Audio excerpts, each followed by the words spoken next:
Happy Thanksgiving, everyone. As you can tell, it is in full swing over here. I like to lay everything out to make sure I have everything, and I already forgot something, so I'll be heading to the store again in just a minute. But tomorrow is officially Thanksgiving, and today's video, I'm compiling a whole bunch of my older videos. That way, in case you want a new pie recipe, appetizer, you need a little more confidence with working with the bird, whatever it may be. I've got tons of Thanksgiving stuff coming your way right now, but I hope you guys have a wonderful holiday, however you are spending it. I hope you enjoy the video. If you do, thumbs up, like, all of that, and I will see you in my next one after Thanksgiving.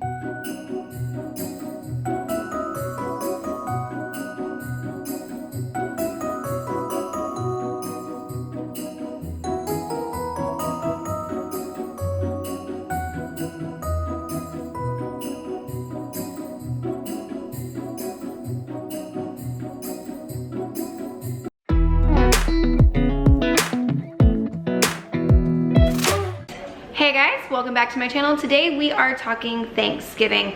A lot of people are gonna be making Thanksgiving for the very first time this year because of COVID and not being able to travel from family's house to family's house. And I wanna show you how to do this the easiest way possible, where you still get your traditional Thanksgiving dinner, but it's not anything you need to panic over. It's just a big chicken. To be completely honest, it's just a big chicken, and I'm gonna walk you through a start to finish how to do everything from the turkey, the sides, even the dessert. If you go and look at some of your major grocery stores, I know one here, they will let you pre-order an entire Thanksgiving dinner. It usually feeds anywhere from 6 to 10 people, and it's usually around $50 or more for a crowd that size. Ours has the turkey, the gravy, the mashed potatoes, the stuffing, cranberry sauce, and this weird little marshmallowy side. That's it. No green vegetables, no rolls, no dessert, nothing, and it's over $50. And you still have to reheat it in your oven for it can be up to 2.5 hours of work you still have to do. Mine, I'm gonna show you, cost me from Walmart $44 for every bit of it, and it's only gonna take us about 3.5 to 4 hours anyways. So I think this works out much better, and it would end up feeding the closer side to 10 to even 11 people instead of possibly 6 to 7. So let's get started. First thing we're gonna talk is the turkey. I got this one from Walmart. It was running 68 cents a pound. So no, it's not overly expensive to do this. This entire bird was $8.44. He is 12 pounds, well, 12.4 pounds. And this thing right here is still a very good turkey. It's Genio. It even has the gravy packet in there if you don't want to wrestle with it. See, gravy packet right there. So even that part is included, but I'm gonna show you how to do homemade gravy because honestly, that's a bit salty and I don't really like it. But just being honest there, that's my personal preference. But this is the first thing we're gonna talk about. A few things for the turkey when you get it. 9 times out of 10, you're going to end up with a frozen turkey. You can get a fresh turkey. You do have to ask the butcher traditionally for those, and they are more expensive. Keep that in mind. And if you don't want to do an entire turkey, this whole thing, 12 pounds, was $8. If you do a turkey breast, they're usually only around 3 pounds, and it was $9 and change in Walmart. And they are a lot more expensive, a lot less meat. Yes, there's a bit more work to this, but it's honestly not worth it because you can freeze this meat and use it for more dishes down the line. You don't have to eat it all today or over the course of the next 3 days. When it comes to your turkey, if it's frozen, for every 4 pounds of your turkey, it is 1 day to thaw it in the fridge. So if you have Thanksgiving on Thursday, you're cooking it, you have a 12-pound bird, you need 3 days in the fridge for that thing to thaw. If you don't have that time, you can always take this, put it in your sink, fully covered with cold water, switch the water every 30 minutes, and it will take just several hours, maybe 4, 5, 6 hours, depending on the size of your bird. No matter what packaged turkey you get, it is going to come with instructions. It's even going to give you a thing to figure out how long to cook it. This is a general rule of thumb, but the best thing is a meat thermometer and babysit it. But it will tell you what temperature and everything, and that you will need to remove certain parts. I'm going to get started on that part. If you are squeamish, you're going to need to fast forward for a minute, but I am going to start on cleaning it. This is the part for anyone who can't handle seeing raw meat. You are gonna wanna fast forward because we are going to open this sucker up and get it cleaned.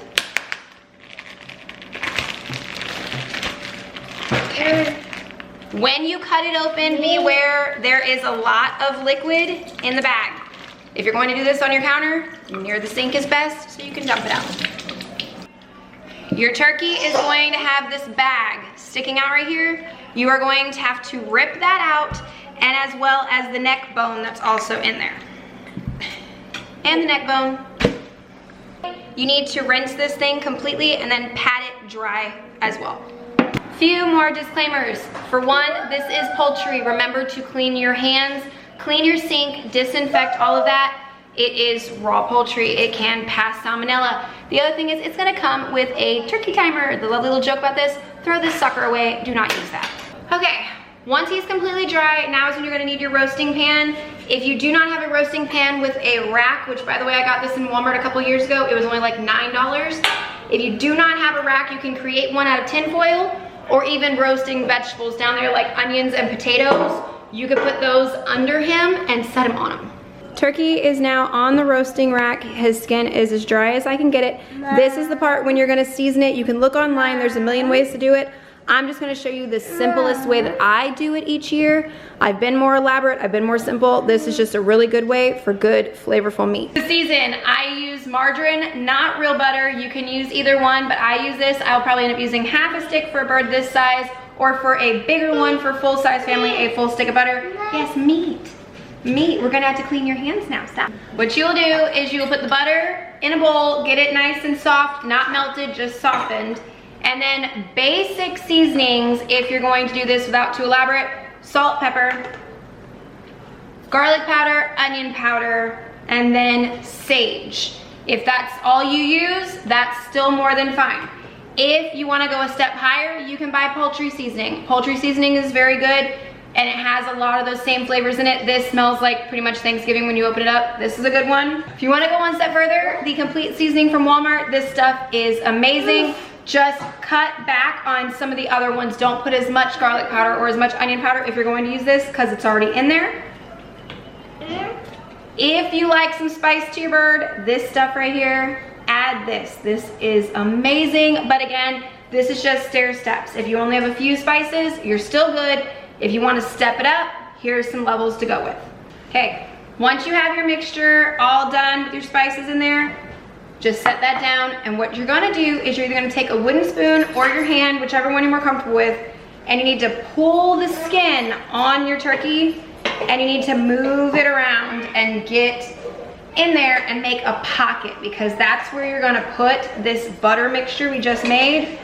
You're gonna pop it in here between the skin and the breast meat, because it will help, for one, keep it moist, for two, it will add more flavor as this is cooking. Just take the butter with your hand, lift the skin, and go ahead and push it as far down as you can. And do this to each side. All done? Once you get a good amount of it under the skin, you're gonna take it and you're going to put it on the outside of the skin as well, really good all over, including some on the inside of the cavity.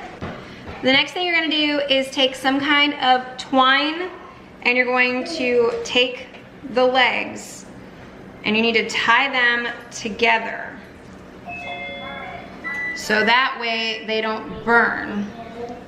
The best thing is to wrap them around each other like that. Here is your bird ready to go in the oven. At this point, if you didn't put salt and pepper in your seasoning mix, or you think you didn't do enough, you can sprinkle it over the top. You can also shove the cavity with sliced lemons, some garlic, herbs, whatever you want to do, and all of that will also flavor the bird from the inside out. Turkey is now in the oven. I figure it's gonna take about 3 hours and 45 minutes to maybe 4 hours, and then you do need to plan time for your turkey to rest when it's done. I rest mine for a good 20 minutes or more, depending on the size of the bird, because then it will retain the moisture. If you go ahead and cut right into it, you're going to let every bit of the juice out and you're gonna have some very dry meat. So plan that into your time for your turkey. If it says it's got 4 hours left, you can plan 4.5 hours for fixing all of your sides and stuff. If you don't want your turkey to have to cook for 3 or 4 hours, you can ask your butcher to cut it into pieces. Bake it off on a big roasting sheet pan. I think it takes all of 90 minutes like that to bake a full turkey in the oven, broken apart. Or you can, even if you know how, You can spatchcock it, and it's basically where you're cutting out the backbone and squishing it down, and it just kind of out the turkey. That you can do also, and it cuts your cooking time in half as well. I'm a person that does basting just to keep my stuff a little moist. This back here is just 8 ounces of chicken broth, half a stick of butter, and then some of the seasonings I used on the turkey. And I keep it on just very, very low the whole time. And then every hour the turkey is in the oven, I will put a little bit of this just over the top of it. Fast forward several hours, my turkey has about an hour and a half left to go, and now I'm gonna go ahead and start the rest of the prep work. I have my potatoes out to wash, peel, dice, all of that. You can also skip doing this and either buy the Bob Evans pre-done in the refrigerated section, or you can even use instant, your choice, whatever level you wanna do this. Back here I also have the green bean casserole. If you don't want to do the casserole, you can always just do green beans. There's several different ways to do them. You could saute them in a pan, onions, bacon, that's so good. Soy sauce is actually really good on them. Just different ways. You could play with that, but that way you still have a green vegetable to go with this. And then back there is also the stuff for me to make my pie. The one main tip I will give you if you're going to do real mashed potatoes is to use a russet or use a golden potato. Don't use red potatoes, they get very gummy, and the more you mash them and work them in, they get even more gummy. So if you want like a real sturdy mashed potato, go with a russet or a Yukon Gold. You're gonna wanna wash, peel, and dice up your potatoes. You don't have to go anything too small, just a decent size is fine. Then you're gonna put them in a pot, and you can completely submerge them with water, and they could just sit on your stove without even being on until you're ready to boil them. My potatoes are in the pot, peeled, diced, completely submerged with the water, and they're not on, and they can sit here for several hours if I want them to before I even start them. Checking on the turkey, if you think it's getting a little too brown for you, like my legs are getting almost to the point of crispy, then go ahead and take some aluminum foil and make a tent across the top of it. I'll show you how in a minute, because mine's almost to the point where it needs it. Basically, a look at the tenting, you're just kind of like pressing the foil at the top so it makes almost like a little tent over the top, but you're not pushing it down on any of the sides. The turkey has about 15 minutes left on its timer, so right now I'm gonna go ahead and mix up the pie, and I'm gonna mix up the green bean casserole. That way once the turkey officially comes out, I can start putting things in the oven. Green bean casserole is extremely simple. You just need 2 cans of green beans, drain these, 1 can of cream of mushroom, a cup of milk, half a teaspoon of pepper, and 1 1/3 cups of the little French fried onions things. That's all you need to make this work. Take your soup mix.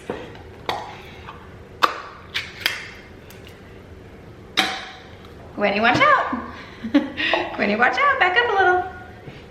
Make sure you get every bit of it out of the can, because it's where a lot of your flavor is coming from. And I like to put some of the milk in the can, and then just mix the milk around in the can. Dump it in with the rest of the milk. Half a teaspoon of the pepper. Try not to splash this, it's a clumpy mess, but you wanna break this apart before you put your green beans in. Once you get it pretty smooth like that, go ahead and put your green beans in. And then half of your 1 1/3 cups of these go in here at this point. Whoa. Whoa. Whoa. Okay, then just mix it up like that. Get your pan. You don't need a 13 by 9, just like an 8 by 8 or a 9 by 9 will work for this. And pour it all in.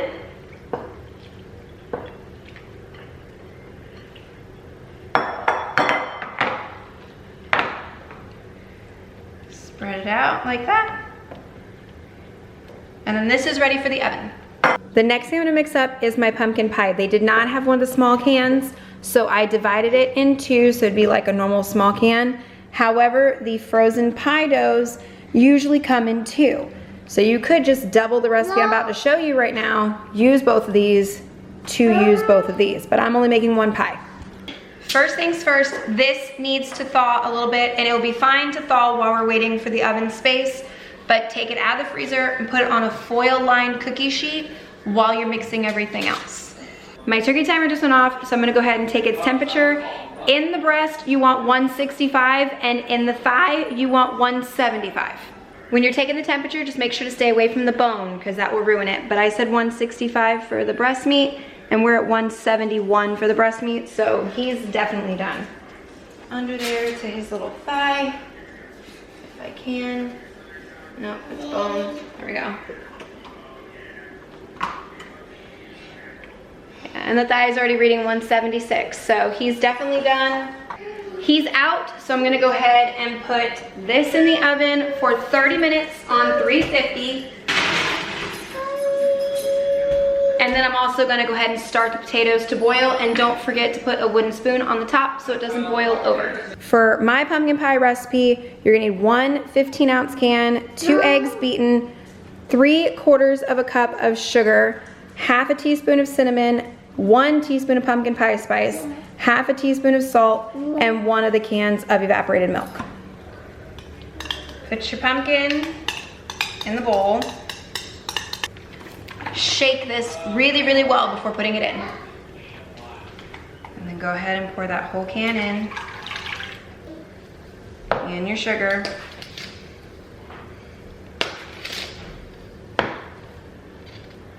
And go ahead and start mixing it gently so you don't splash it everywhere.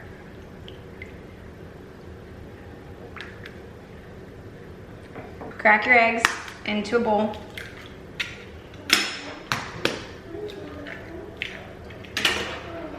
And go ahead and beat them up really, really well. Put those in. Mix everything really well. Half a teaspoon of salt. Half a teaspoon of ground cinnamon. 1 teaspoon of pumpkin pie spice. If you want to, you can go a slightly bit heavier, but that's up to you. Okay. Mix everything up really well. Just pour it into your crust. This will need to go in the oven for 15 minutes at 425 and then 45 to 55 minutes at 350. Once you take your turkey out of this pan, you're going to want to put all of this into something because this is what you're going to use to make your gravy. I just use like a giant measuring cup. That way I can sift out the extra fat and stuff. But you're gonna want all of that, just not the chunky pieces that are in it. This right here is the bag of rolls we use. They are delicious. This is the 20 count that is included with the price I gave you earlier. They do have a 10 count that is smaller, and it does include the bigger can of pumpkin from earlier. So that number could honestly go down to like $40 instead of $44. But these are so good. I'm gonna go ahead and put these on a pan because they're gonna be my next thing to go into the oven. If you've never boiled potatoes before, when someone says when they're fork tender, all it means is that you could put it in and then you could stab them with a fork and they'll just kind of slide right back off the fork. That's in between the fork obviously, but if it just slides right in and off, they're done. Go ahead and shut these off, and then I'm gonna drain them. And back here, I have the rolls on a pan to go in. I'm also gonna use a whole stick, this is margarine, not butter, but same difference, and a cup of milk, salt and pepper, and that's all I'm putting in the potatoes. This is a 5-pound bag of potatoes, so 1 stick of butter may sound like a lot, but it's really not. So just trust me on this, the whole stick and 1 cup of milk. Milk and butter are already in there. Do this first, then add your spices. If it needs more milk, add it before you do this and continue until you don't have any lumps or until the consistency that you like. And then just salt and pepper to taste. You can always do these a lot more elaborate. You can add some sour cream. You can add some cream cheese. That also makes them really, really good. But if you want just traditional, you've got it. The main timer just went off. So what I'm gonna do is I'm just going to pull this out,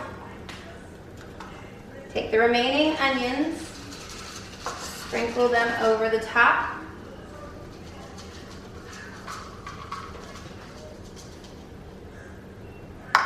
Okay. Let's push that back in. And put the rolls for 5 minutes.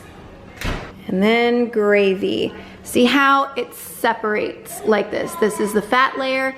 This is the good stuff that you want. So take a spoon or a measuring cup and just get all of this off the top. Just skim it off the top. And then this part down here is what we're gonna make our gravy with. The gravy is very simple.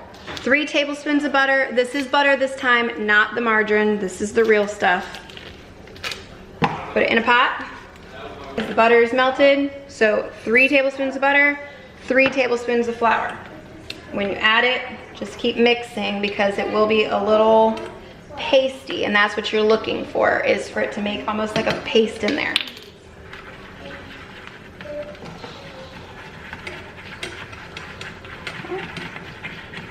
Kind of like that.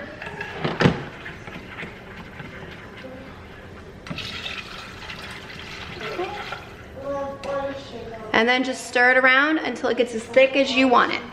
Okay, the roll's just in the oven. This will go in 1 second. But now is when you do this because it only takes about 5 to 6 minutes. So you go ahead and just follow the directions on the box. I'm making 2. You can always make 1 for a smaller group. There is the turkey, mashed potatoes, gravy, green bean casserole, stuffing, and rolls. I have to get out the cranberry sauce. And the pie is in the oven. As far as cranberry sauce goes, I don't make my own. I don't see a point. If you want to do that, it's a bag and it's some sugar and some orange juice. There's recipes online. We just use the jellied stuff in the can. However, if you do want the more whole cranberry appeal, they also make it in the can as well, and I do have some of that for the family too. I just pulled the pie from the oven and I did stab it with a knife in the middle and it came out clean.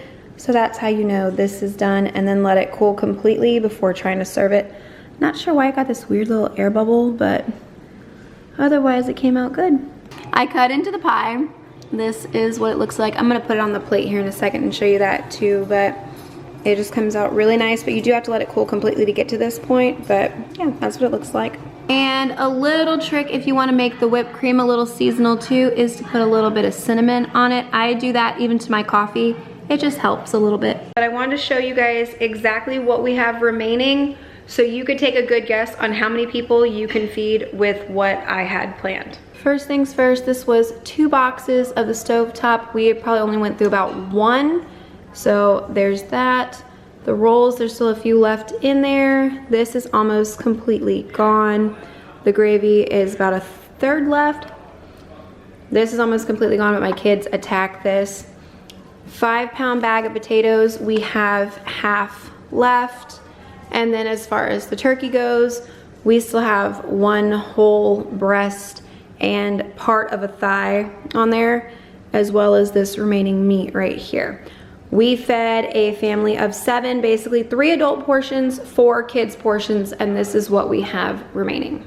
So there you have it. That is a very easy, traditional Thanksgiving dinner. I wanted to show you that it's nothing to stress over and it's not a very difficult thing to do. In the free time while the turkey's in the oven, I literally sat down and watched an entire Christmas movie and hung out with the kids because there's really not a whole lot that you need to do in that time frame. You put the turkey in the oven, set it, forget it, and just go about the rest of your day.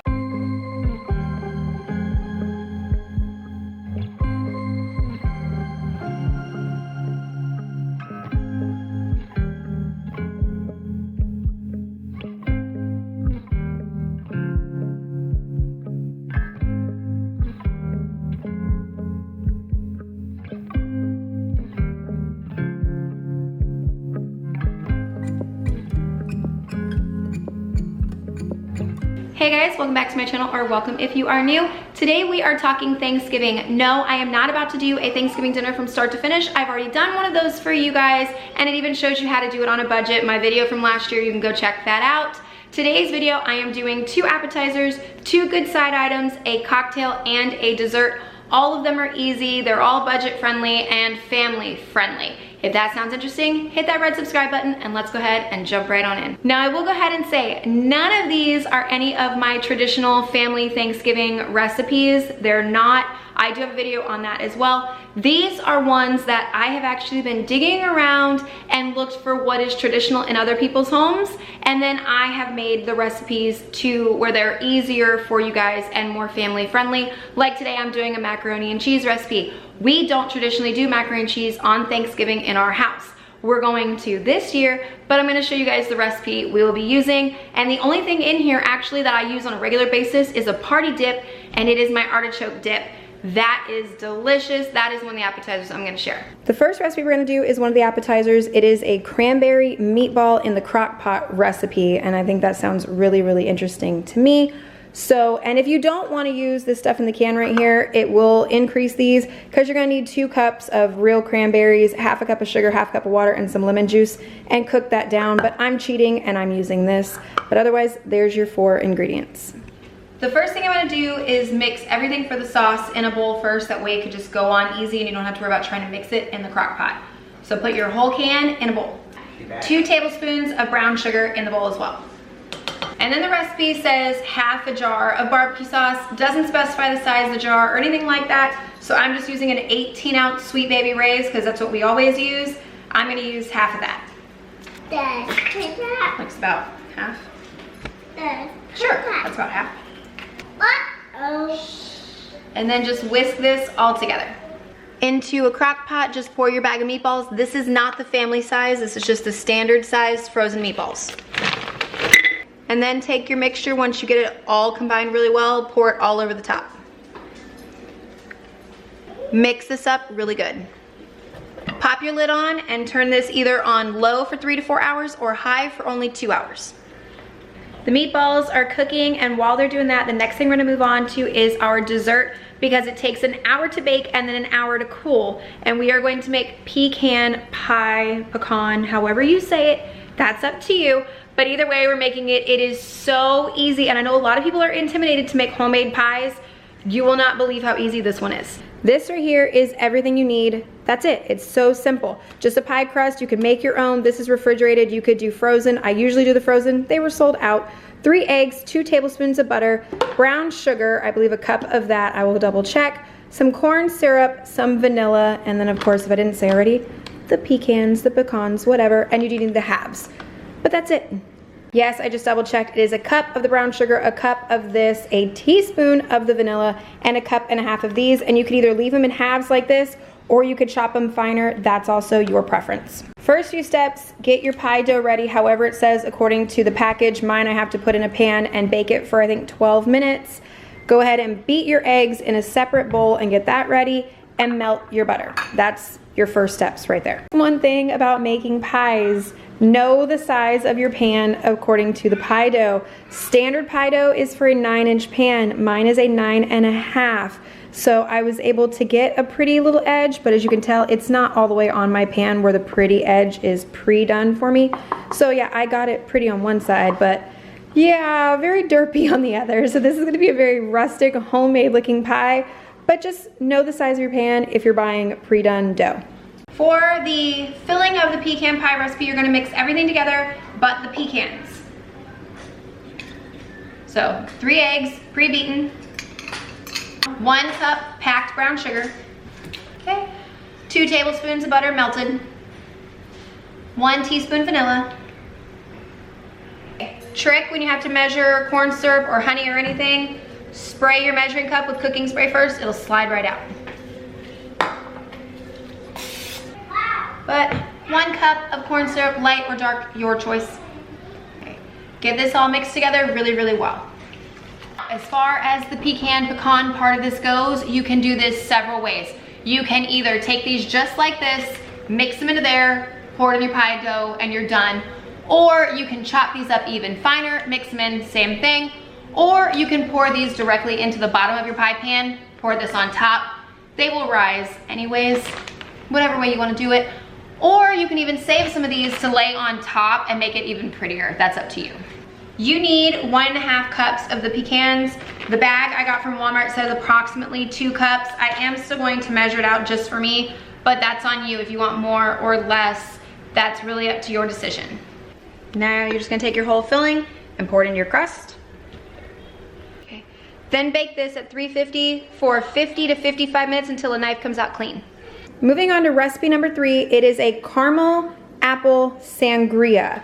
It sounds so good, and again, very few ingredients.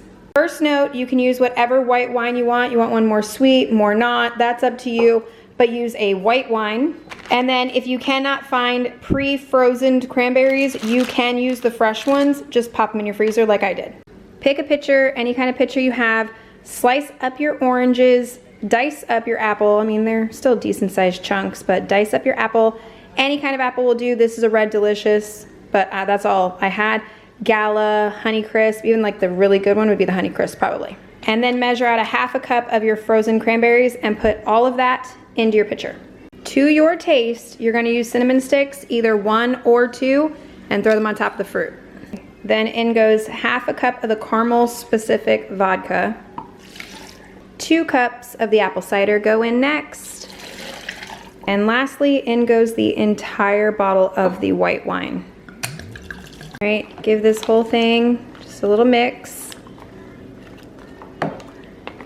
And then go ahead and serve it over ice. And you can also store this in the fridge to keep it cold while you guys are drinking it. If you want the rims on the glasses to be a little extra special, just take the orange, the little bit that's left of it, run it around the rim, and then this is just some gold and white and silver little sanding sugar sprinkles, and just dip it in there, and that makes your glasses pretty too. Here it is once it's all poured in a glass. It looks super pretty. I already sampled. I couldn't wait, but it is delicious. This one, seriously delicious. I was worried with the caramel vodka. No, so good. Everything just pairs together so well. Highly recommend this one. We're gonna go ahead and say cheers. Holiday season. Here we go, guys. Pie is done. We'll move on to the other appetizer, which is my artichoke dip. Basically, you just need a quartered can of artichoke hearts. Drain this. Parmesan cheese, I only use a 6 ounce, even though the original recipe was always 10. It was just too much. Garlic powder, you use between a half a teaspoon and a full teaspoon. That's on your taste. 8 ounces of mayo, 8 ounces of sour cream, and a whole block of cream cheese. First thing to make your life easier, leave this out and let it get softened first before you try to combine everything together. Otherwise, this is not gonna work. Second thing, use a bowl that you can use a mixer in or use a stand mixer. Whole can of drained artichoke hearts. I buy the quartered because it breaks up easier. An entire block of cream cheese that does not want to be friendly to me today. This is an 8 ounce container of sour cream. I'm going to take all this out, put it in the bowl, and then use this same container to measure my mayo in. No waste and no extra dishes. But 8 ounces of sour cream. That looks about what the sour cream looked like. So 8 ounces of mayo going in. I don't measure this, I just kind of eyeball it. So kind of about between half and a whole teaspoon. Almost all of this. Save just a little for the top, just, you know, to give it a little something extra, but almost all of this, put it in there. Once you've creamed it all together, this is the point when you will add salt and pepper to taste. This is just personally, but there is a lot of stuff in here with a good amount of salt. So I literally just put the tiniest little bit of salt in there. But I will do a pretty decent amount of pepper, just, you know, kind of like that on the top, and call it good. Then you're gonna use an 8x8, 9x9, this weird one that's the smaller size of a 13x9.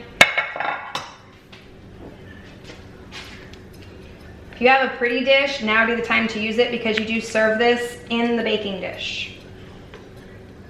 Top this with the remaining Parmesan cheese. All right, looks just like that. Bake it at 350 for about 30-35 minutes so it's all like brown and bubbly. Moving into the first of the 2 side items, it is a macaroni and cheese, and it has a little topping on it. This is all of your ingredients right here, but I will walk you through them as far as what is actually going in the topping that goes on top, and then what is actually in the cheese sauce. But with any macaroni and cheese, go ahead and boil these first, but whatever your box says is the al dente, take 1 minute off of that, and that's what you want to cook your noodles to. Now we're gonna mix the topping. Get a bowl that can go in the microwave that's pretty decent size. Put 2 tablespoons of butter in it and melt that first. In the bowl for the topping, I have the 2 tablespoons of butter melted. Now you want 2/3 of a cup of plain panko breadcrumbs. A 1/4 cup of shredded Parmesan cheese. I go a little heaping as you can see, but a 1/4 cup. A 1/4 teaspoon of salt. An 1/8 of a teaspoon of smoked paprika, not just normal smoked paprika. If you want to add heat, go ahead and put a pinch of cayenne, but I'm not doing that because of my kids, but if you want to add some heat, pinch of cayenne. Mix that all together and just set it aside for now. While I'm waiting for the pot to boil back there, I'm gonna go ahead and shred my cheese. I am using an entire block of sharp cheddar, and I am shredding it myself because when you're making sauces out of this, like macaroni and cheese sauce, there are things that they put inside pre-shredded cheese.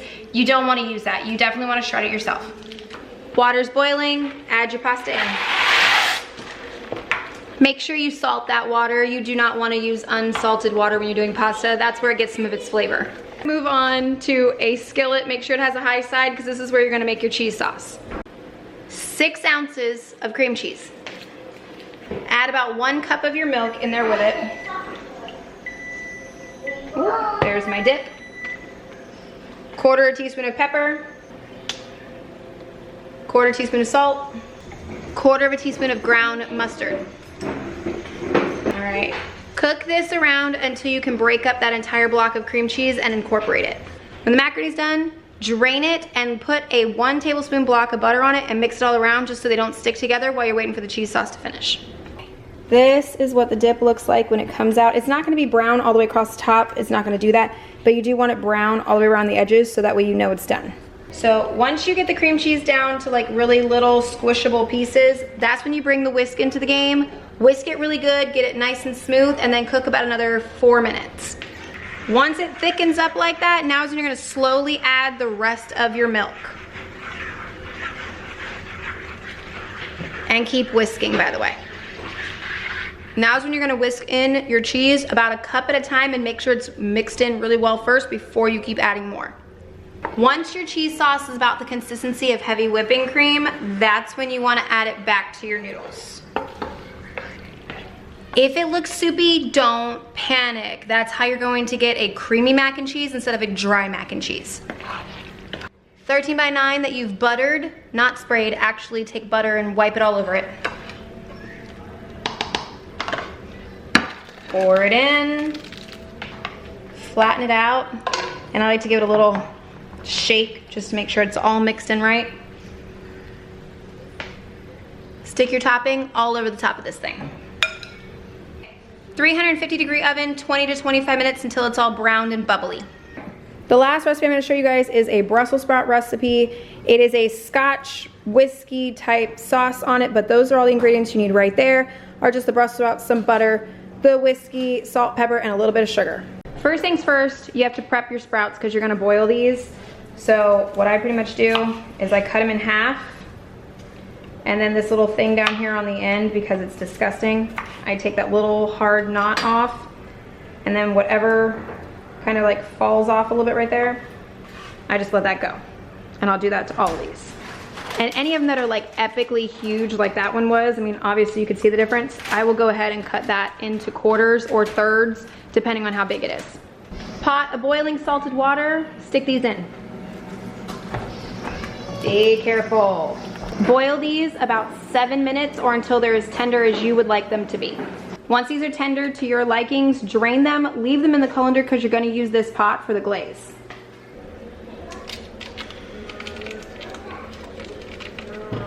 Okay, once it melts, add 2 tablespoons of your Scotch whiskey, a pinch of white sugar, pinch of salt and pepper. And throw your Brussels sprouts back in.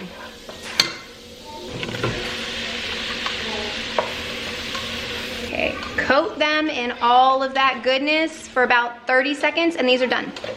See, there's no need to buy a big bottle of alcohol unless you're gonna use it for something else, because I didn't even finish off one of these little ones. And there are the Brussels sprouts. The only thing I would think would make this any better is maybe some Parmesan cheese and a little bit of bacon.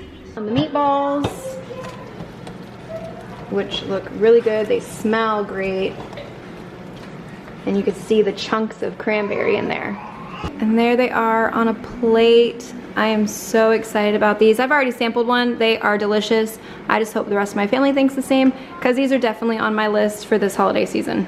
To serve the dip, I like to either use like some broken up bread, some dip-in tortilla chips, club crackers, anything really works, but just put a spoon with it and let it go with anything really you want to dip in it. But there is a look at what the dip actually looks like. It's so creamy. This stuff is delicious. Here is the macaroni and cheese, fresh from the oven. It is still sizzling in this corner over here, but it just looks amazing.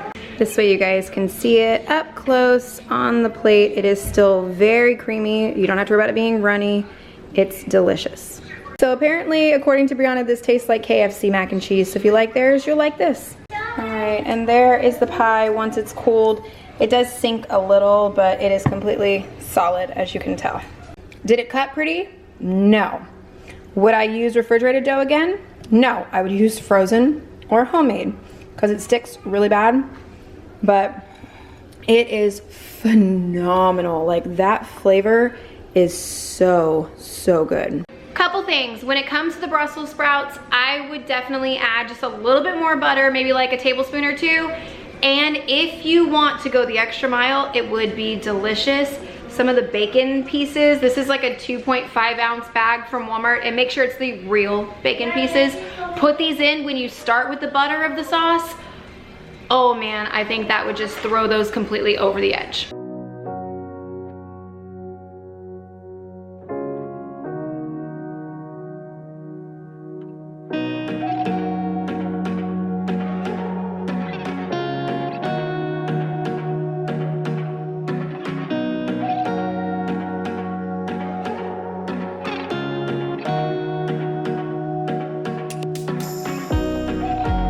Hey guys, welcome back to my channel. Today we are talking Thanksgiving. I have tons of tips and tricks to help you out if you are hosting this year, as well as several recipes, one appetizer, 2 sides, dessert, and a non-alcoholic beverage that I'm going to share with you guys in this video. If any of that sounds good, stick around, thumbs up if you enjoy it, subscribe if you are new, and let's go ahead and get started. The first thing I'm gonna do is I'm going to make the dessert, because it does need to sit in the fridge. It is a no-bake dessert, but it does still need time to set.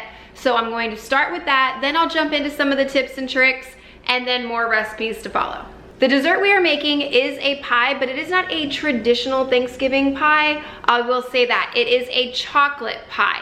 My dad, he does not like the pumpkin pies, the apple pies. He will eat them, but his preference is the chocolate pie. My brother, he's not a pie person at all. That's why I make brownies every year. But him and my dad, they're the ones that like the special desserts, and that's what I'm doing today, is a chocolate pie for my dad.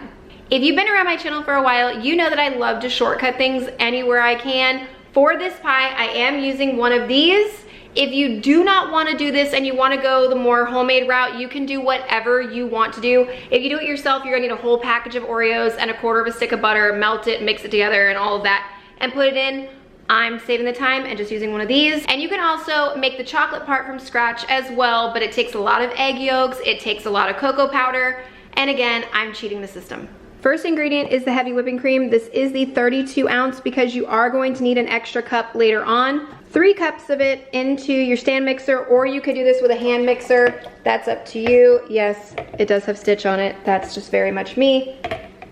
But get all of this out of here and don't let it all just stick in your cup like that.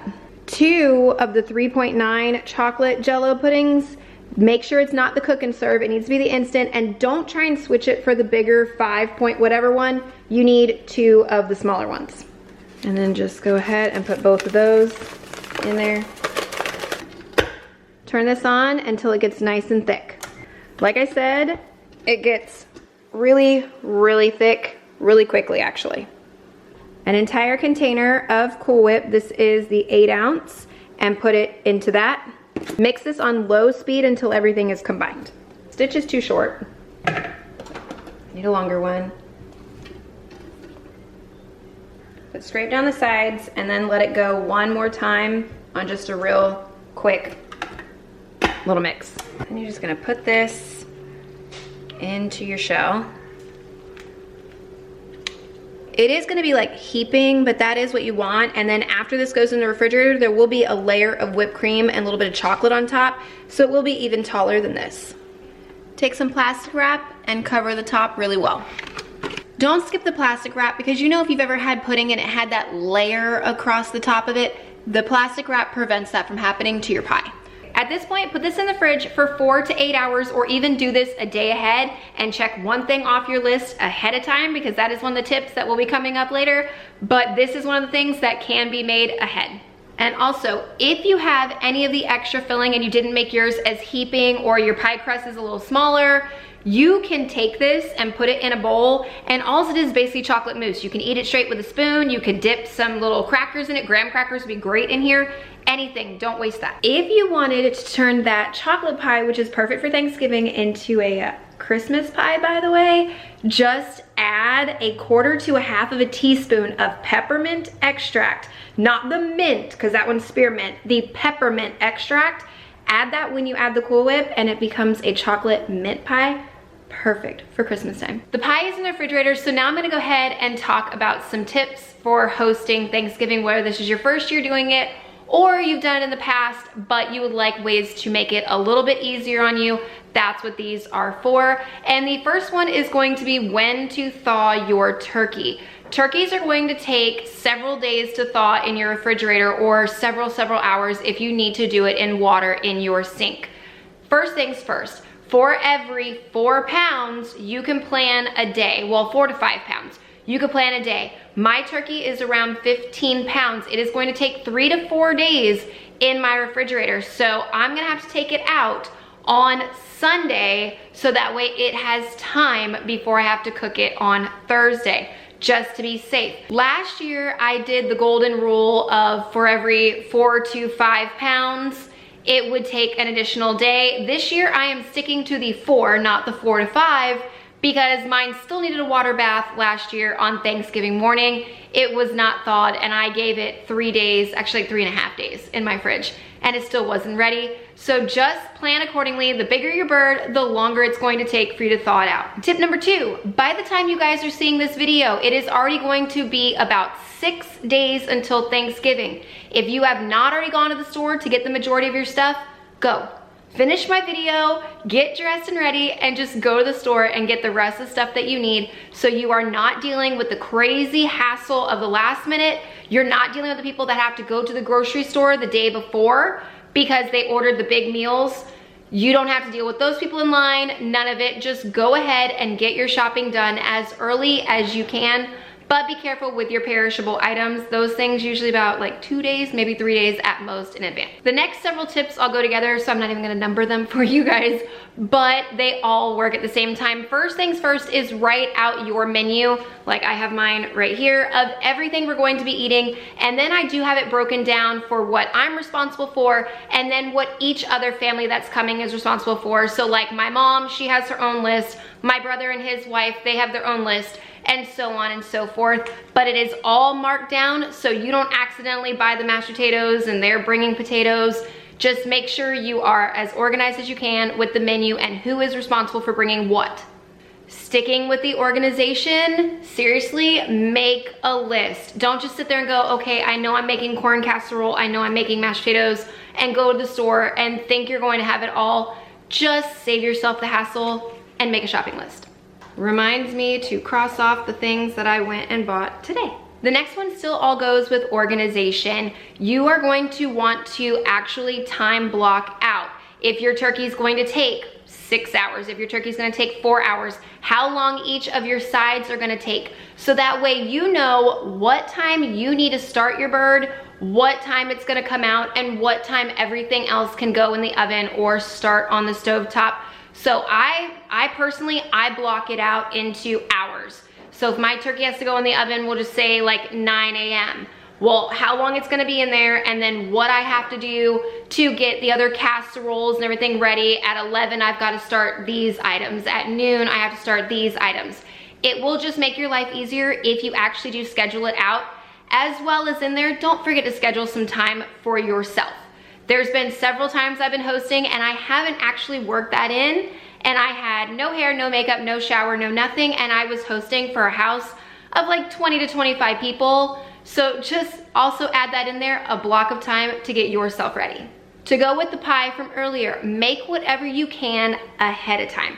Mashed potatoes can be fully made the day before, kept in your fridge with the lid on, pop it out and pop that sucker in your oven and heat it up the day of. Then you don't have to deal with that. Stuffing can be made in advance. Most of your pies and your desserts can all be made in advance. So just look at your list, see what you can do ahead of time to save yourself as much time day of. The next tip, I have been bit by myself, which is why I will advocate for this tip. Thanksgiving is not a day for experimentation. If you have never made that recipe before, I do not recommend making it on Thanksgiving. I tried, I think it was 2 years ago, a brand new Brussels sprout recipe. I wasn't sure exactly what I was doing, so it took me longer. It wasn't that great because I've never played around with the spice palette and everything before, so just don't do experimental stuff. If you absolutely don't have to, stick with stuff you know for Thanksgiving. Before I even put anything in my oven, I like to play Tetris. What I mean by that is I will take a pan for every casserole that has to go in my oven as soon as the turkey comes out, and I will put them in my oven when it's cold, not a hot oven, and I will start figuring out where each pan needs to go, so that way I know that everything will fit in that oven. Otherwise, I have to go and get some disposable pans or different shape pans to make it work. So I do recommend, if you're going to have a lot of casseroles going in your oven, play Tetris with your pans beforehand. We have broccoli casserole, corn casserole, green bean casserole, and stuffing that all go in the oven at the same time. So I will literally sit there and make all 4 pans fit exactly where I want them, like a day in advance. Think about to-go containers. You are not gonna wanna be left with everything. You are gonna want your guests to take some stuff. So either have a bunch of gallon and quart-sized Ziploc bags on hand, or get some very cheap throwaway plastic containers. Walmart, Target, they all have them. They're very inexpensive. You could get some of those ready to go. I saw a woman on TikTok, she was using disposable muffin tins. That was a genius idea because they're metal. You could put your leftovers right back in the oven to heat them up like the next day. That was absolutely genius, but I did look for them online and there was none at a reasonable price near me, but maybe there are near you. But either way, have some kind of vessel for people to take to-go items with them. When it comes to cleaning your house for Thanksgiving, just clean your main living areas. If it's someplace the guests aren't gonna go or really shouldn't be going, like the master bedroom and things like that, don't worry about it. Stick to the main living areas and focus on the bathroom that your guests are gonna be using. Make sure that you take the trash out of the kitchen and the bathrooms and light some kind of either candle, scentsy, room spray, something that is a very pleasing smell. Don't go for something too intense either. Go for something a little more crowd friendly, like a vanilla or a softer scent, but make sure you have something inviting going on that's not gonna be too overpowering with all the food that you're cooking too, because it will mask whatever little bathroom scents happen in there, and then your home will be clean and fine and ready to go. On the topic of cleaning, in your kitchen, like on my kitchen counters right now, I have decorations, I have a hot chocolate bar. I do not need any of that on my counters. I want as much retail space as I can in my kitchen for the day of Thanksgiving. So I will go ahead and take all of my decorations down and put them away. I will put my hot cocoa bar away for the day. Just make yourself as much room on your kitchen counters as you can so it's not cluttered with all your decor pieces and everything and then trying to shove food up there. You don't want that mess. Just take the decor pieces down for one day. My last 2 tips. The first one is a big one. Have your guest help you.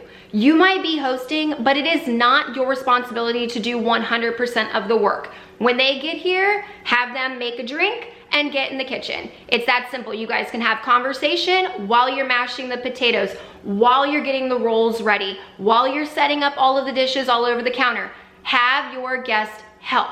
It is interactive. You can still have your conversation. You can still hang out with everybody, but they can also be taking some of the load off of you. My last tip, clean out your fridge, your freezer, and if you can, your pantry. You're going to need extra space in all three for the items before the big day. And then after Thanksgiving, you're going to need a place to put all of the leftovers, and a good amount of Thanksgiving leftovers can actually go straight into your freezer, and you could pull them out and reheat them down the road, or they can go into your refrigerator for eating over the next couple days. So you are going to need space. I do have one more tip, but I'm going to do it showing you hands-on because it will involve your turkey. And one thing I have done over the years to make it more flavorful and to help it retain some juiciness. So I will show you that here in a few minutes. I'm gonna show you on a chicken though, because I'm making a chicken for dinner. Since I'm making turkey next week, I'm not doing that today, but it works exactly the same, the trick, on a turkey and a chicken. But if you guys have any other hosting tips and tricks that I did not cover, please put them in the comments down below so other people can read them and help them even more along the way. Pretend, like I said, that this is a turkey, not a chicken. It will work the exact same way, but what I'm gonna show you is how to make this more flavorful and just overall better. And the first thing you need to do is find, well, for one, you need to know that your breast meat goes on top. That's important. For two, take your skin, and down here, you can actually move the skin off of the meat with your finger or with a wooden spoon or whatever you wanna do, but make a cavity between the skin and the meat of your bird as far back as you can go. I apologize for anybody that is squeamish, but you will see it will stay attached right here in between the two breasts. It will do the same on your turkey, but that's what you're gonna do is around that area, make 2 pockets.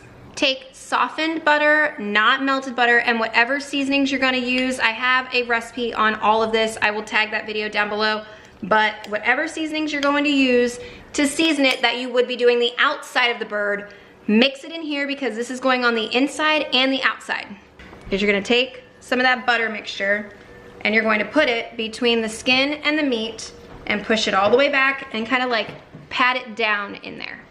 Do that same thing all the way up. You can see it through the skin, so you can see exactly where you've gotten. Do it on both sides. And then once you've got a good amount of it in the skin, put it all over your bird. With the remaining that's in your bowl, you should have about half. Rub it all over the chicken. Well, in your case, the turkey. But that tip works really, really well for the meat. And then a bonus tip, if you don't have an actual roasting rack, you can cut up vegetables and cook your meat on it so that way it doesn't stick, and then you have a place for the drippings to go so you can drain it off for the gravy. And I mean, obviously we've got onions and celery because that's what I had to make a rack out of, but you could do potatoes and all kinds of stuff and actually eat them with this like flavor cooked into them. My chicken's been in the oven for a while, so now it's time to start on the side items, one of which does take a little bit longer because it is a stuffing recipe. I looked all over Pinterest for the top stuffing recipe. This one actually claims to be the ultimate stuffing recipe. I, again, shortcutted, but you can get just some good crusty white bread, cut it up and dry it out, and then make some cornbread or buy some cornbread and dry it out. Walmart had this made from scratch little stuffing thing, so I use that for the white bread, and I use some of their cornbread for that part. That I did have to dry out in the oven, 300 degrees for 30 minutes, and it's perfect. You can do that for all of this and make homemade from scratch.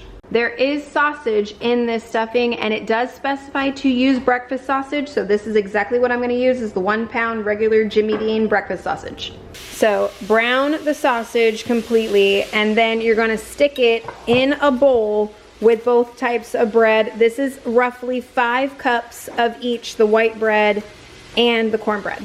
For the next part, it wants 2.5 cups of chopped onion. It says about a large and a medium should give you that.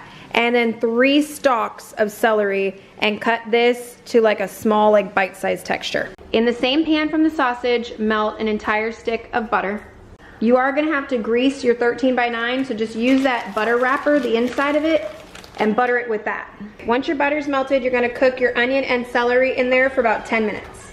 I typically use dried herbs. You guys know that from my channel. It's just easier than dealing with all of this. But since it claims to be the ultimate, I'm going to do it right. So this is a 1/2 cup of parsley, 2 tablespoons of sage, a tablespoon of thyme, and 2 teaspoons of rosemary. Once it's all chopped up, that'll be roughly what these amounts are right here. I did a very fine chop on that, but you can do whatever level of chopped you want to do. And if you don't want to deal with fresh, you can use dried. And once this has been cooking for 10 minutes, which I'm going to take mine out now, add it to the bowl and let it cool. In another bowl, 2 eggs. Whisk that just a little. Into the bowl, chicken stock, 2½ cups. I always use reduced sodium because you can always add more salt, but you cannot remove salt. Salt and pepper to taste. And then all of your herbs in there as well. Probably should have used a bigger bowl, but you're going to add the egg mixture to this and then gently fold it until it's all covered up. Put all this in your 13 by 9. Do remember to butter your 13 by 9, but then get it all in there. I would say cover in foil, but I have to go get another foil because this one's gone. Now it's covered with foil. Pop this in a 350-degree oven, 45 minutes, then take the foil off and bake it for another 40 to 45 minutes with no cover. So this is the problem with my oven being really wrong with temperatures. This right here is done 34 minutes ahead of schedule. But that is also done faster than 45 minutes to get to 160 when you're supposed to take the foil off. So now that is going for its next round of 35 to 45 minutes, and I'm gonna start the appetizer. A best friend in the kitchen, a good thermometer, not a little cheap crappy one. You want a really good one because this right here just checked my meat. That would have been completely ruined if I would have waited the extra 30 minutes and not tested it and just went off of timing. It would have been destroyed. My husband is pressure washing, so if you hear that in the background, it's my husband. The appetizer is so easy. You just need a crescent dough sheet, or you can use the regular ones and just pinch together all the holes, some whole berry cranberry sauce, and some brie cheese. Mini muffin pan for this one, and go ahead and spray it down with whatever kind of cooking spray you like to use. Put some flour down on whatever surface you're going to do this on. I'm just doing my countertop, but if you don't want to do that or your countertop is too sensitive, obviously don't do that. But open up your sheet and put it on your flour. You're gonna cut this into 24 little squares. So I'm gonna go across the middle and then across each one of those. And then I'm gonna make 6 of these this way. Video is full of tips. If you have to cut crescent dough, the easiest thing in the world is a pizza cutter. Just try it, pizza cutter. Next thing, since you've already sprayed this, you're just gonna take each one of your squares and you're gonna pop it into the mini tin like that. Now you're just gonna cut this into small little chunks to go into each one of those. The rind is completely edible, so you do not have to take the rind off this thing. If you do not want to, you really don't have to. To get 24 chunks about yay big, it took half of the wheel of brie. Some of these are a little bigger, like this one, so I'm a little worried it might like cook over, and this one too, maybe that one. But otherwise, half a wheel gets you done. Then just take a small spoon of cranberry over the top of the brie like that. I know it's really dark and you can't see in there, but after all of this, it left me with a half a can of this too, so you could easily double, just get an extra thing of sheets. But here's what the 24 look like before they go in the oven, 375 for about 15 minutes. The recipe I'm following says to use a sprig of rosemary in each one. It literally looks like it's only there for decoration, but I'm saying if you wanted to, you could sprinkle a little bit of rosemary across the top. I'm gonna try that on a few and leave a few blank and see which one tastes better. I am so sorry about that noise of the pressure washer. The other side dish is how to do restaurant quality Brussels sprouts. It's from a guy on TikTok. What he means is that it's going to be very crispy and not that like mushy, soggy Brussels sprout stuff. He shows how to get these actually crispy. First things first, wash them, dry them, and have them. Other thing, throw a cookie sheet in your oven to get hot. Put the halves into a bowl and then coat them with olive oil. Yes, I gotta grab some more out of my pantry, salt and pepper. So very hot pan. I put a little bit of vegetable oil in there too just to make it good, but the trick to this is to put it cut side down onto a very hot pan and put them all like that. Put them all cut side down and put them in a 425-degree oven, and they did not specify timing, but the comments look somewhere between 13 to 15 minutes. There is the stuffing. It looks and smells so good. And here are these cute little cranberry brie tart thingies. I don't even know what to call them, but they do smell good as well. This half over here has the rosemary on it, and this half does not. They did also say with this appetizer, you could put crushed pecans, however you say it, on top of them as well. My husband asked me not to do that, so I didn't, but that is something that you can do to these as well. That right there is what we're shooting for. Nothing too special, but at this point, put some balsamic glaze and a little bit of cayenne over the top. I pick over the one that's not crispy because these are a lot crispier, exactly what I was hoping for, but that's what they look like with the glaze and the cayenne. The drink is super easy. It is just a cranberry limeade, like spritzer type deal, and these are all you need right here is a quarter of lime, 2 ounces of cranberry juice for each one, and then fill the glass with 7-Up. I don't like 7-Up, I never really have, so I have Sprite, and I'm gonna try it both ways. And then to garnish, you just have another little slice of the lime, and then fresh cranberries. I froze these because then they also act as ice cubes. This is what they look like. I put more cranberries in the one that has 7-Up, that way I know which one is which, but this is the color and just what they generally look like. I'll let you know which one tastes better though. Few things, the one with 7-Up in it is actually better. I don't like 7-Up, and it is better. So stick to the 7-Up in the recipe. And the second thing, if you wanna go alcoholic, I added Tito's to this one. It is amazing in there, so you can do alcoholic or non-alcoholic. I did 3/4 of an ounce, and I could probably still go to a full ounce or even higher if you really want to taste it. So yeah, this is safe to add the alcohol. I'm gonna go over some reviews on a few of this before I bring out the pie. The drink is so good with or without the alcohol. Absolutely amazing. Definitely gonna make this again for Thanksgiving for the kids because they are loving it over there right now.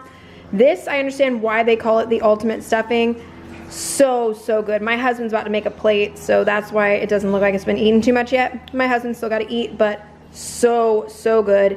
These are amazing. I went a little too heavy with the cayenne, but other than that, definitely my favorite I've done so far on the Brussels sprouts. These, the ones with the rosemary's a little too strong, and I didn't even sprinkle that much on there, so it would need to be a little bit lighter, but the ones without it seem to be missing something. So I would say stick to the rosemary, just go very light.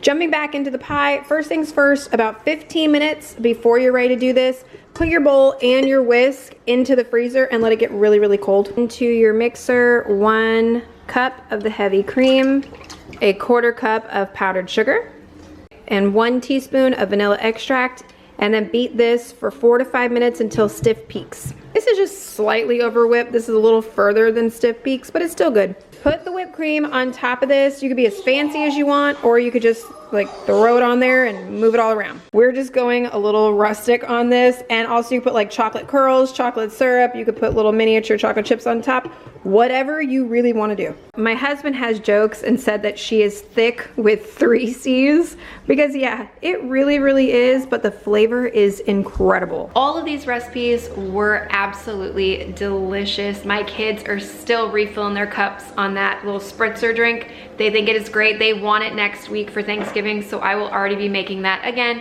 next week, as well as almost every single item in this video.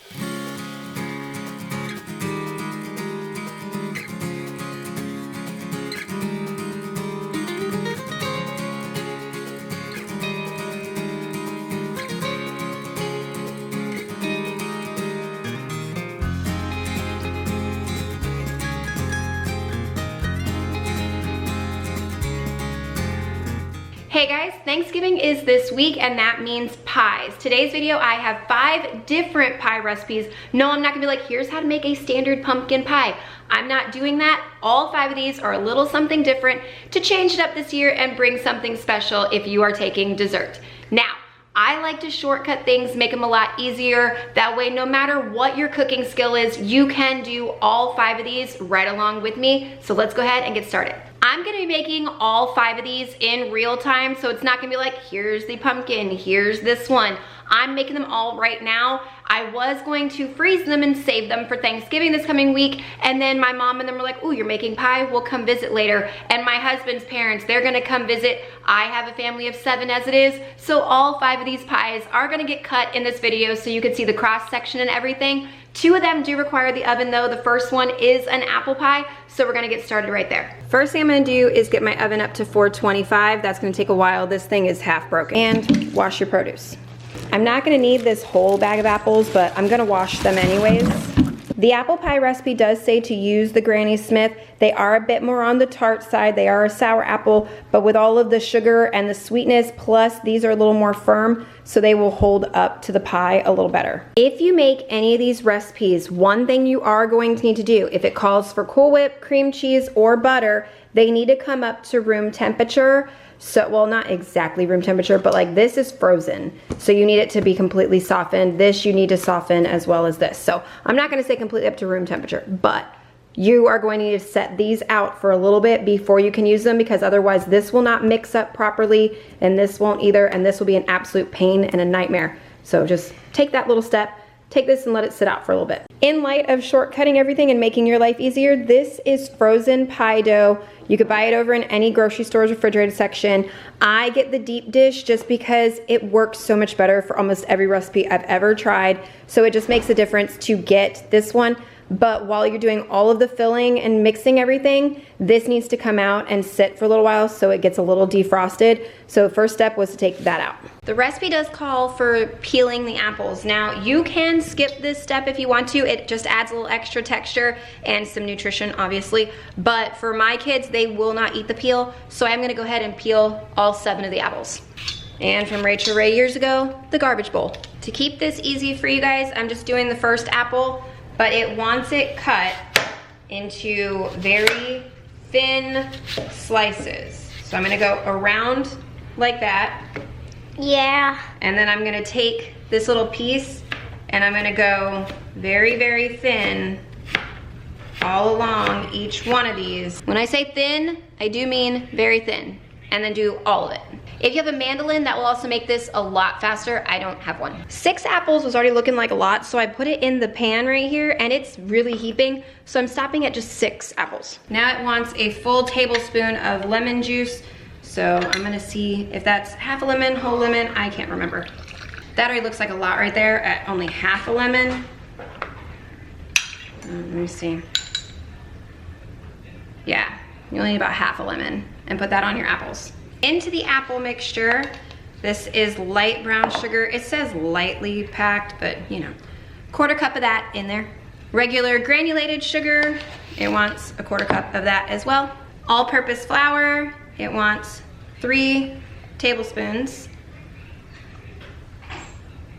Ground cinnamon, 1 teaspoon. I'm going a little heaping, but we really like cinnamon. This is just salt. It wants a 1/4 teaspoon. I'm not dirtying another measurement, so I'm gonna go with that. Pinch of ground nutmeg. I'm kind of going with just a tiny bit in my palm. Toss this around until everything is well combined and all the apples are fully coated. And the smell already coming off of this is outstanding. Foil lined cookie sheet. Put your dough on it. It should be nice and thawed out by now. And then it says to kind of layer the apples in. You could just dump them all in if you really want to, but as it bakes, they're gonna sink and you're gonna get divots all in the top of your pie. So if you're more meticulous about how you put this in here, your pie is gonna have a prettier top and less little gaps. All the apples, I've kind of like pushed them down in there just to make sure that they're like really set. But this is a Dutch apple pie, so now we have to make the topping. I just washed the same bowl I used for the apples, drying it off real quick for the topping. 1/2 cup of salted butter. This one is unsalted. That's what I keep on hand for baking season. Make sure it's soft, like I said earlier. And since it is unsalted, I'm just gonna put the tiniest little dash of salt in there with it. 1 cup of all-purpose flour, 1/2 cup of granulated sugar, a bit, and then 1/2 cup of brown sugar. Back to the cinnamon. 1 teaspoon of that. I like to do crumb toppings with a fork. And if you hear the noise over here, that's Gwen chewing on one of the apples. I gave up on the fork. I'm doing this with my fingers because the butter was soft, but not soft enough. So now I'm working it with my hands. I finally have it to the crumbly consistency. So now we have to put this on top of the pie. It does look like a lot, but when you're doing Dutch apple, this is one of like the main features, so you want this. And what you're gonna do is you're gonna put it directly on the pie and kind of like move it around all over the top. And it is going to be heaping, it is going to seem excessive, but I mean, come on, seriously, this is the best part about a Dutch apple pie. I need to go wash my hands and then we'll put this in the oven. Here's the apple. It's going in the oven, 425 for 15 minutes, and then take the temperature down to 350 for about 45 to 55 minutes. While the apple's baking, I'm going to move on to a few of the no-bake pies. The first one is my chocolate pie. I have made on this channel before, but that was before a lot of you new faces showed up, which by the way, welcome, I'm so happy you're here. But we're gonna digress back off of that. These little pre-made pie crust, you can get the graham cracker ones still all day long. Oreo, however, discontinued theirs, so you will have to make an Oreo crust from scratch, which is totally fine. 24 of these into a food processor or a blender with 5 tablespoons of melted butter. Push it into your pan and you're good. If it's a no-bake recipe, no bake, just put it in your fridge till you need it. Or if you have a bake, then this has to go in the oven at 350 for just 10 minutes and then continue on with your pie. I will put the recipe that I use for my Oreo cookie crust things in the description box down below, but I just didn't want you guys to have to go through the process of making one. I might not be able to get my pre-done pie crust, but I will use these throwaway pie tins when I'm making pies that are gonna go anywhere else but my own home, so that way they could just keep the leftovers and everything. All of my non-baked pies are going in here. And I do have the chopped up Oreo inside my blender and then my melted butter. I will let the blender do all of the work for me. I don't do any of this by hand. It's not pretty and there's some spots that are missing, but put this in the fridge for like 10 minutes while you mix up the pie. The apple pie timer just went off, so I'm going to turn it down to 350, and it says for 45 to 55, so I'm gonna try 45 first and see from there. For the chocolate pie, I'm breaking out the stand mixer, just makes life a lot easier. And the first thing you need is heavy whipping cream. 3 cups of that are gonna go into the stand mixer. So there's 2. Oh, you wanna pour it in? Yeah. Okay, hold on. And that's 3 cups. And get all this extra out of here, don't waste that. Into the heavy cream, the 3.9 ounce box, you're gonna need 2 of these in there. In there, don't drop the packet though. Get it all out. Brianna said she wants to do this one. Let Brianna help too. Here you go, Brianna. Make sure you get it all out into there. Now you're just gonna use your paddle attachment, put this on and give it like all of a minute or 2 until it thickens up. Like I said, a minute or 2 and it is this crazy thick. But the next thing you're gonna do is an 8 ounce Cool Whip the whole thing into there. Just put it in the back like that. And then once she gets the whole thing in there, we're gonna mix this on low just to incorporate it. It doesn't mix really, really well. There's a bunch on the side. So come in here and scoop it all down. Oh, and try not to make a huge mess, even worse. And mix it in a little bit by hand. Get it off the sides and then let it go for just a little bit longer. This is the color and consistency that you're looking for. Just make sure it's all mixed in and get as much of it off of the beater and the bowl as you can. You do not want to mess up your pie crust. So what you're gonna do is you're going to put it in there, but don't actually like try and scoop back and forth because you will lift every bit of that up. But scoop it all into the crust, and once you get into the crust, kind of push it down and let it do its job instead of you trying to like move around too much, because you will break your crust. Take the extra part and you're kind of gonna mound it up in the middle. This is supposed to be more of like a domed pie. And before you serve this, there will also be a whipped cream layer on top. It's a very, very tall pie. If you've ever had pudding, you know how it gets that really gross, nasty skin on the top? We're going to avoid that. Plastic wrap. I'm magical. This is magical. Why did I never think of this? Put it over the top. Get a little extra so it'll go around the bottom of the pan. Yes, my plastic wrap is broken. This thing just popped off. I'm doing the best I can. Sealed up on the sides. And put this in the fridge for a good 3 to 4 hours, even overnight. Cleaned up after the first 2. That still got about another 25 minutes, so I think I'm gonna move on to the third pie. When I saw this other recipe the first time on Pinterest, I was like, maybe not. And then I saw another YouTube girl make it and it looked so good. This one might not be everyone's cup of tea and it may be more for your Christmas celebration, but it is an eggnog pie. The eggnog one is very much dump and go. It all just gets in there, mixed together, and then into the pie shell, refrigerate, and you're done. Is the eggnog. We need 1.25 cups of that. Okay. Gwen, you wanna pour that in? Try not to spill it. Get all of it out. 1/3 cup of whole milk. I don't have whole milk. I've got 2%, and we're gonna roll with what we have.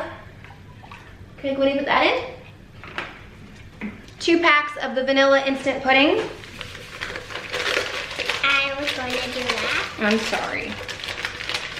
It's okay. Oh, thank you.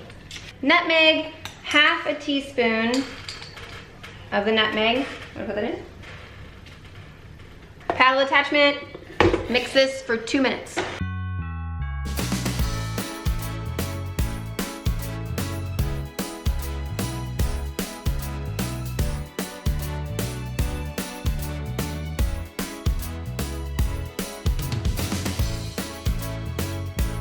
Little dance party, but 8-ounce container of Cool Whip in there.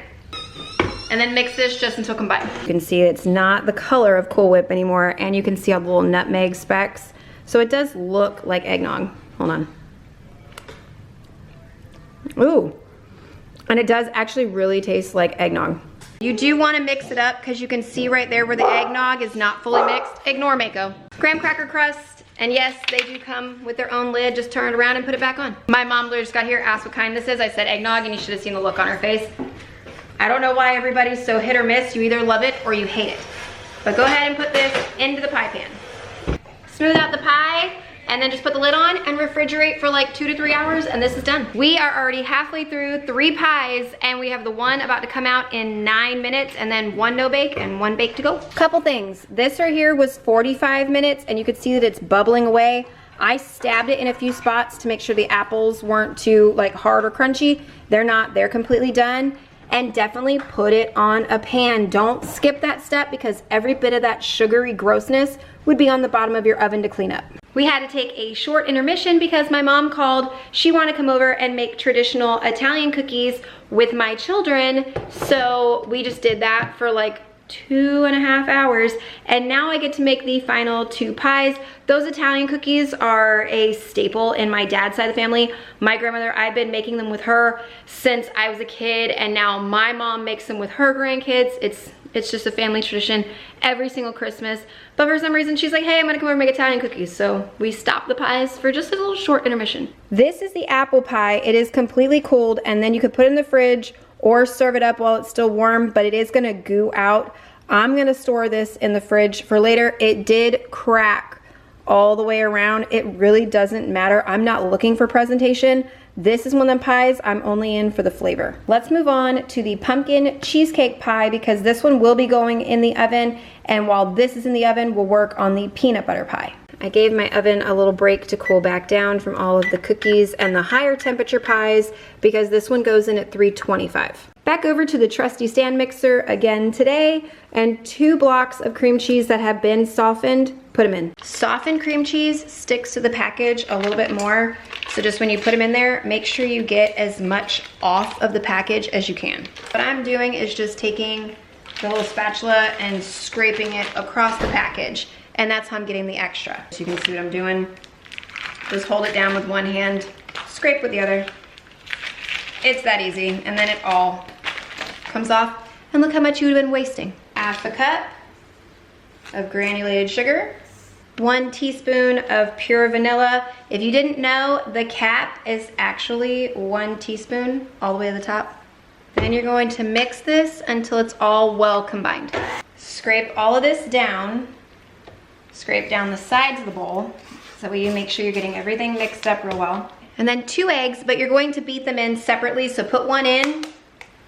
Just crack 1 in. Mix this all around, and then put the 2nd egg. Egg number 2. And go 1 in, and go again. Here is another one of those pre-done graham cracker shells. If you've never opened this before, you just take all the foil and pull it back. Ooh, and this one's like really, really cracked, really bad. So I'm hoping when this goes in the oven, that repairs itself, but it is super cracked. Take 1 1/3 cups of the cheesecake mixture and spread it in the bottom of this pan. Spread this out into the bottom layer, and then it says to set this aside. Into the stand mixer where the remaining cheesecake batter is, you need 1/2 cup of the pure pumpkin. Make sure it's not the pumpkin pie mix. It is the 100% pure pumpkin. You need 1/2 cup of that. Just throw it right into the stand mixer. I did not know my pumpkin pie spice was that low, But now we need pumpkin pie spice, 2 teaspoons of this. So there's 1, there's 2. And then mix this until very well combined and the spices are completely distributed. Now that the pumpkin part is mixed all together, what you're going to do is gently put it on top of the white plain layer. You don't want to just like plop it on there. You want to place it so that way they stay 2 separate layers when you cut into this, and not like a big old dome of the pumpkin right in the middle and it pushes all the white part out. And just like gently spread it around, close off any of the white. If you could see that layer, close it off. This goes 325, it says 35 to 40 minutes, or until a knife inserted comes out clean. I'm gonna check it at 35. Oreo pie crust number 2. I ran out of the white Oreos, so I had to bring out some of the Christmas ones. I have the bright red icing in there. So there's a few tiny little specks of red coming through. I mean, it's festive. To the peanut butter pie, softened block of cream cheese in the stand mixer. And remember to scrape the package. 1 cup of peanut butter. This is our absolute favorite brand. I am curious, what is your favorite peanut butter brand? Do you make your own? Is there a store-bought one you prefer? I always love little debates like that, but Jif is ours, 1 cup. I don't really get the big jar at Sam's. I got the smaller one just for baking, because you know how the knives and they put little crumbs in there from the bread and things, and my kids are gross, so I got one specifically for baking, but now I'm gonna put the whole cup in here with the cream cheese. Put the paddle back on, and then mix this until smooth. This is why we say scrape down the sides. You can see that they're completely not mixed once you get down toward the bottom. Like, look at that, right here. This is why we say scrape. I always make such a huge mess when I'm dealing with powdered sugar, and my container ran out, so I had to open the new bag. But next step, 1 1/4 cups of powdered sugar. Throw it in there. Mess to clean before I'm willing to move on. Powdered sugar in there.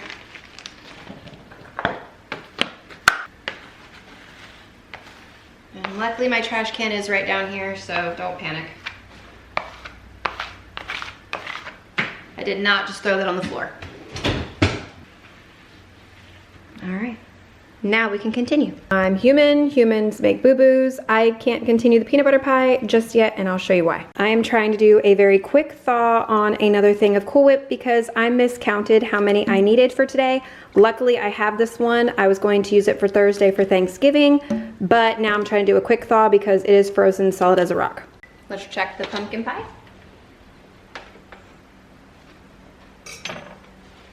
Okay, first thing, if it's got any jiggle, okay, there's no real jiggle. Take a knife, right in the middle. See how that's still really gooey and really messy? That needs to go longer. At least 5 minutes, possibly longer. Gonna pick a different spot, but still close to the middle. Okay, looks better, but still not good. So I'm actually gonna go a full another 5. Maybe 3rd time's the charm, who knows? Because it's starting to lift off the crust right here. So I think no matter what, it's about to have to be done. Yeah, see, now it's done. Don't let it cool on the pan though. Carefully move it to a cooling rack, because otherwise the bottom is still sitting on that very hot pan and it will continue to cook. So make sure you're cooling it on a rack. I'm tired of waiting. I even stuck my finger in the middle of it to see if it was thawed out yet, and it almost is, but not quite. But put the whole thing in there with the peanut butter, cream cheese, all that mixture, and mix it up. It mixed up just fine. There's nothing wrong with using it. It just takes a little bit of extra time to get it to distribute evenly. But scrape down the sides one more time. Make sure you get from the bottom. See how the color is completely different in there? It's a lot darker at the bottom. And then mix it up one more really good time. And there is the consistency that it's going to be, and it is safe to eat. It's a no bake, so you're good at this point to test it. I took this out of the fridge. Now we're gonna put this in here carefully like before. We're gonna dollop it all around the crust and then smooth it out. Once you get it all smoothed out, just put a lid on. These pans came with these lids. chill in the refrigerator for a couple hours, and this one's done. All 5 pies are done. I'm going to let the cheesecake one that's back here, I'm going to let it cool for the full hour, stick that in the fridge for at least an hour just to make sure it's nice and cool, and then I will come back and see you guys with all 5 pies to cut them. Fast forward, it is after dinner time. I'm about to cut all the pies, but for the chocolate pie, I have to make the whipped cream. This has been in the freezer as well as this for a few minutes, and that just helps to make it set a little faster. This is the rest of that 32-ounce heavy cream. It's 1 cup going in, and then a 1/4 cup of powdered sugar. 1 teaspoon of vanilla. Whisk this until stiff peaks. I'll show you what that means. This is what I mean when I say stiff peaks. This might actually be a little too far, but you're just making homemade whipped cream. You're gonna put this on top and work it around, just a thin layer right over the top. Traditional chocolate pies have some kind of chocolate curl for garnish. All that means, this is just a little regular Hershey bar. Take one of these vegetable peelers and you could peel off the chocolate and it comes off in little curls. And that's all those are, is just little curls off of a chocolate bar. If you don't want to do this, you could put mini chocolate chips, you could put a chocolate drizzle, you can leave it plain, whatever you really want to do. This just looks a little fancy. And there's what the cute little curls look like on the top of that one. Over here to the pumpkin cheesecake, it does have this stuff right here, and you just make pretty little things like this on where you think you're gonna cut slices, and then you do it all the way around.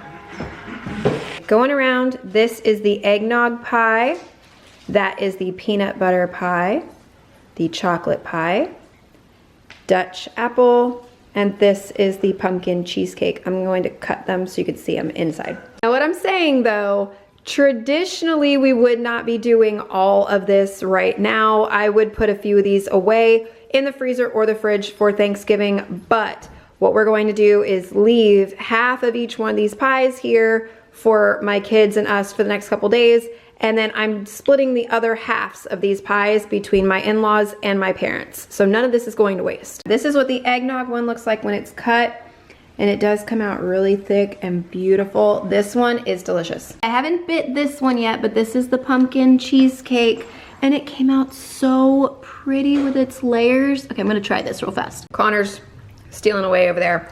This, you get both flavors equally, which is really weird. You get hit with the cheesecake, but you get hit with pumpkin pie.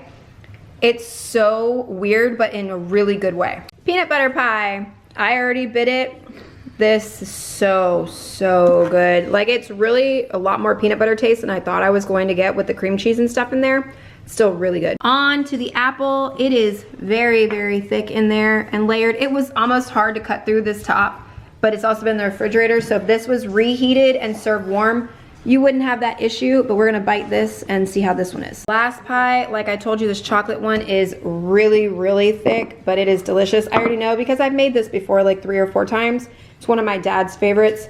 Amazing. This is just how my family is ranking them, and I will explain all. This is the peanut butter pie. My husband wants to eat the entire thing right now all by himself, and all the kids love chocolate peanut butter combo, including an Oreo crust. So that won.